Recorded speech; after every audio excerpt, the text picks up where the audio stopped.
Good morning, everyone. I want to welcome you to our program this morning. Thankful to be able to have you on here with us. Turn over to Psalm 6. If you have a Bible or Bible app, go ahead and turn over there with us. We're going to be looking at this psalm. Apologize for not being on here earlier this week. We are having some internet issues at the building, and it just seemed like it was being really spotty. And so at some point, I would have got on and would have been kicked off and probably would have just suddenly ended our study. So I didn't want to do that. But if you have a Bible, we're going to be in Psalm 6. We're going to be able to get to actually what I'm going to do in this psalm. We're going to go ahead and just cover the entire psalm and try to cover all in one sitting.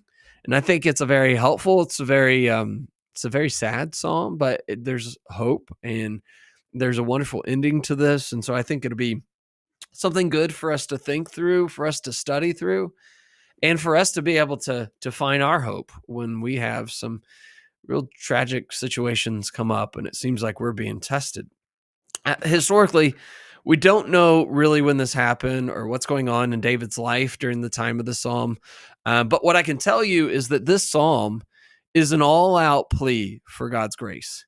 Some kind of tragedy is happening in David's life, whether it's some sickness or some personal anguish or some opposition from some enemy. And there's a lot of those in David's life, like David, maybe during David's old age when Absalom, his rebellion happened, or David's sin with Bathsheba, or really, we just don't know. And there's a lot of different situations that could have been covered under this for us. Now, many have categorized this as a psalm of lament. It's considered to be one of the seven penitential psalms, including some of the ones that we know, like Psalm 51. But do you notice why? Do you notice that when we read through the psalm, I think you'll notice that there are there's two parts to this, verses 1-7, where David's pleading for God's mercy and his grace during the suffering. He's just in total despair. And then you have verses 8-10, where David goes from despair to this great confidence. And so I think that's going to be, you'll see that transition very easily through this. So let's just begin with the first 7 verses. I'm going to go ahead and read this for us. I'm going to read the first 7 verses, where David says, "O Lord, do not rebuke me in your anger, nor chasten me in your hot displeasure. Have mercy on me, O Lord, for I am weak. O Lord, heal me, for my bones are troubled. My soul also is greatly troubled. But you, O Lord, how long? Return, O Lord, deliver me. O save me from for your mercy's sake. For in death there is no remembrance of you, and in the grave, who will give you thanks?" In verse 6, he says, "And I am weary with my groaning, and all night I make my bed swim. I drench my couch with my tears. My eyes waste away because of grief. It grows old because of all my enemies." All right, I want you to notice the theme of this text. He says, "Rebuke me not, discipline me not, be gracious to me, heal me." Like David believes that his suffering is happening because God is disciplining him in some way. David is desperately pleading with him. He's suffering, and so he's crying out to God. He's pleading for relief from this discipline because he is suffering both physically and emotionally, and he asks God to rescue him from whatever this problem is that's going on. I want you to notice in verse 1, he says, "Rebuke me not in your anger. Discipline me not in your hot displeasure or in your wrath."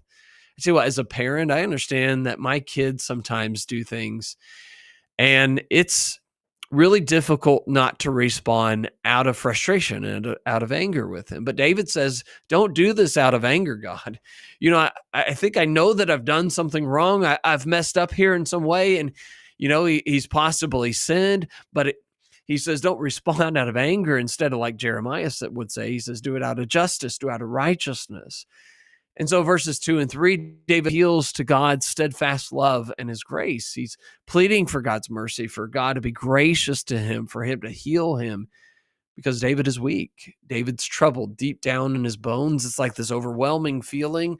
He feels it in his body. It's like the stress that overtakes him. It's like those sleepless nights that we have sometimes, and we wake up aching and hurting. That's the way that David is feeling in this. In fact, later on in verses 6 and 7, remember David describes himself as swimming, as groaning, as drenching his couch with tears, and his eyes are wasting away because he just keeps crying and crying and crying because of his grief. There are some seasons in our life when words can't express what we're feeling, when our emotions are the things that move us, and when our tears, our mourning just kind of overtake us. Hi, CJ. Good morning, brother. Glad to have you on.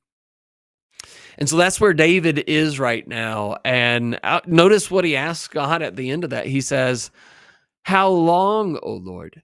David feels like this is going to last forever. It's going to last a long time. That's the hardest part sometimes. Like sometimes it's not about the intensity of our suffering, but it's about the duration. When it seems like we're suffering and we're suffering and we're suffering and we're suffering, we just don't see the light at the end of the tunnel. There's a lot of people throughout the Bible that ask the same question. Asaph did in Psalm 35. Habakkuk did in chapter 1 verse 2.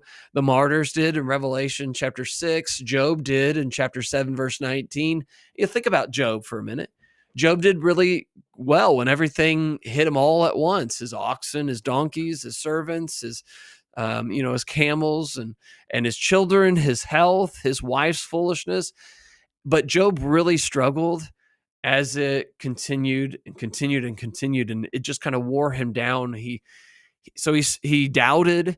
He even accused God of some things, despite the fact that he repented of them. And that makes it really difficult when we just can't see the end of this. And so you notice in verse 4, he says, "Return, O Lord." Like David feels like God's left him. He's struggling, but he feels like God wasn't there. When things get really bad, the hardest part is when it seems like God is not with us. He's abandoned us. Like it seems even more difficult when it seems like God doesn't care anymore. Have you ever felt that way? Ever felt like God is just far away from us? You pray, but it doesn't feel like God's answering you. You read the Bible, but it doesn't feel like God's really speaking to you. You seek God, but it seems as if he's like, he's hiding some way. Your suffering brings you to your knees and you're pleading for some kind of relief, some kind of healing, but it's like God's gone on an extended vacation. That's the way that David feels here. And he's crying for God to return to him. Deliver me, save me. Why? Well, he appeals to the praise that is due to God. Like if David ends up dying, he's not going to be able to praise God. Like in death, there is no remembrance of God. No one has ever praised God from the grave. It doesn't work that way. And if David died, remember David was promised that through his descendants, through his lineage would come one that would sit on his throne forever. And if David dies, if David ends up in the grave, then it'll seem like God's not going to keep his promise to him. And that leads us down to the very last part of our psalm. Like I said, I was going to keep this short. But in Psalm 6, 8, and 9, like the psalm begins with this helplessness, this hopelessness of David. His soul is being tormented. His enemies seem like they're winning. He's being punished because of some sin or something. He's being tested. And so he pleads for grace and for help. The first half of the psalm is David's appeal to God. David's pleading an all-out appeal for God's grace and God's mercy. But when you get to verses 8 and 9, God, in his mercy, has heard David's prayer. And David finds hope, the help, the healing that he'd been asking of God. And what we see in David in these last few verses is this confidence they simply didn't have in the beginning. In fact, what we see here, we'll go ahead and read it. He says, "Depart from me, all you workers of iniquity, for the Lord has heard the voice of my weeping. The Lord has heard my supplications. The Lord will receive my prayer, and let my enemies be ashamed and greatly troubled. Let them turn back and be ashamed suddenly." In fact, what David does here is David warns his enemies. At first he's not sure if he's going to make it. He's desperate. He's in despair. But now we find this confidence to the point of him saying, "Hey, listen, enemies, you better watch out. Don't come near to me. Depart from me. You better get away from me because, you know, something suddenly is going to happen to you and you're going to be ashamed." He says you should be troubled. Not because they come up against God or comes up against God's anointed, against God's king here, but because they've come up against God himself. And so he says, turn back, be ashamed. This is an incredible, it's short, it's a very short psalm, but there's a lot for us to take in with it. And I hope that's helpful. I hope that's helpful. Maybe you can take that summary and think a little bit deeper on it, read it a little bit more, and give more thought to it. But man, this is one of those very emotionally driven psalms where David is in despair, but then we have David's confidence and his hope. I hope that's helpful. Thankful that you were on here this morning.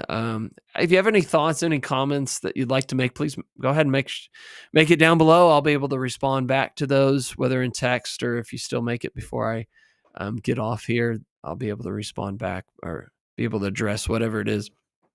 But I hope you're having a great day so far. Hope you have a great rest of your day. The point of me doing these, though, is for us not to just leave it here, for us to just have gone through the psalm and studied it here, but it's for us to have something that we can take with us and study and meditate, give thought to this, give deep, ruminate on these things, give deeper thought to these things as we go throughout our day. Glad that you're on here. Hope everybody has a great rest of their day. God bless everybody.